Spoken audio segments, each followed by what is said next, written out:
بسم اللہ الرحمن الرحیم نحمدہ ونصلی ونسلم علی رسولہ الکریم اما بعد۔ چلو بھائی، آج کا یہ سبق سن لو، تیسرا درس ہے یہ۔ چھوٹی چھوٹی باتیں ہیں لیکن میرے پیارو اس پر عمل کرنا ہے بھائی، جو عمل کرنا ہے عمل کے لیے ہے، یہ صرف تقریر اور معلومات بڑھانے کے لیے نہیں۔ کان النبی صلی اللہ علیہ وسلم یکتحل قبل ان ینام بالاثم ثلاثا فی کل عین۔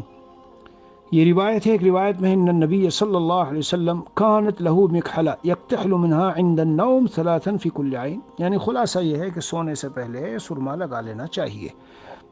آپ علیہ الصلاۃ والسلام کے پاس ایک سرمدانی تھی جی، جس سے سرما لگاتے تھے، اور 3 سلائی، ایک آنکھ میں 3 ایک میں، اس طرح سے۔ بعدوں نے کہا 3 ایک میں اور 2 ایک میں، لیکن راجح یہی ہے 3 سلائی لگانی چاہیے۔ اور اس میں یہ خاص سرما ہے، مدینہ شریف میں ملتا ہے ماشاءاللہ، جسے تھوڑا سا اندازہ ہو وہ پتہ لگا لیتا ہے کہ اس میں اصلی نقلی کیا ہے، اصلی بہترین والا بھی ملتا ہے۔